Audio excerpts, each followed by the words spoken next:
सरकारी स्कूल में पढ़ने वाले बच्चों को एक बार फिर अगर बात करें तो 12 अंकों का परमानेंट एजुकेशन नंबर यानी कि PEN मिलने वाला है, जो कि एक यूनिक पहचान संख्या होगी।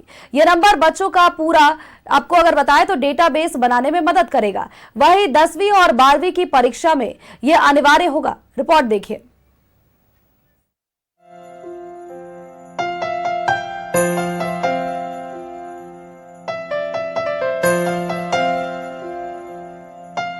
झारखंड के सरकारी स्कूलों में पढ़ने वाले बच्चों को परमानेंट एजुकेशन नंबर यानी PEN दिया जाएगा।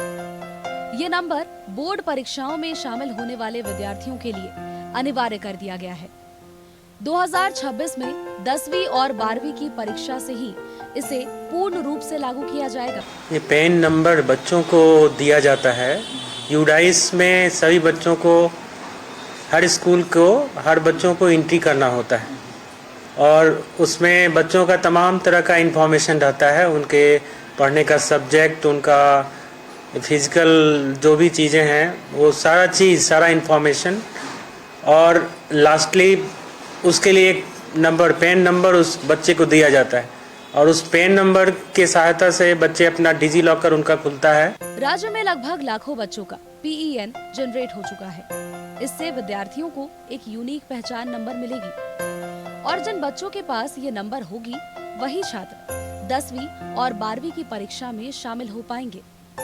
वहीं इस डेटाबेस के जरिए सरकार को भी विद्यार्थियों तक सरकारी योजना पहुंचाने में सहूलियत होगी। यूडाइस प्लस जो है सभी स्कूलों में और सभी वर्ग के बच्चों को यूडाइस प्लस फॉर्मेट दिया गया। उसमें पूरा डिटेल रहता है, स्टूडेंट से लेके टीचर का। यूडाइस प्लस का पूरा आपका मैंडेटरी स्कूल का, इंडिविजुअल स्कूल का पूरा रहता है। उसमें स्टूडेंट का ID जनरेट होना, तो यूडाइस प्लस में जैसे ही बच्चा का भरा जाता है तो उसी में पैन नंबर स्टूडेंट का आ जाता है, अभी आप जनरेट होगा और जनरेट जैसे ही होगा पेन नंबर तो उसी में फिर अपार ID उसी का फिर डिजी लॉकर बन जाता है।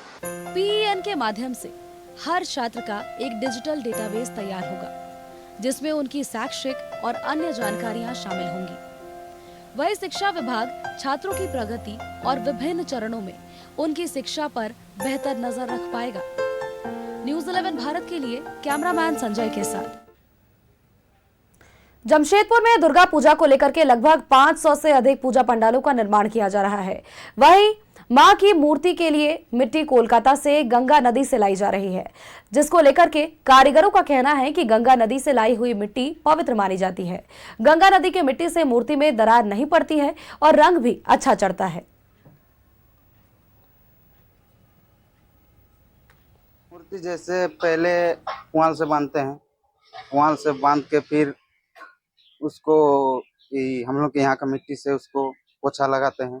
पोछा लगाने के बाद उसको और अलग मिट्टी से उसको डिजाइन करते हैं। उसके बाद फिर से मैंने 3-4 प्रकार के मिट्टी चढ़ाते हैं। 3-4 मुखौटा वही एक मिट्टी से ही हो जाता है। इसे होता है मुखौटा बना, वो गंगा मिट्टी बाहर से आता है, उसको हम लोग खरीद के लाते हैं, उसी से मुखौटा बनाया जाता है। इसको बहुत मेहनत करना पड़ता है, जैसे पार्टी के हिसाब से बनाना पड़ता है। जैसे पार्टी बोलता है कि ऐसे मुकुट चाहिए वैसा मुकुट बनता है उसमें। और उसमें फेंसिंग ज्यादा रहता है, वो वाला मिट्टी अच्छा है क्योंकि उसमें फेंसिंग अच्छा होता है। अगर इसको मिट्टी से बनाया जाता है तो उसमें फट टूट जाता है।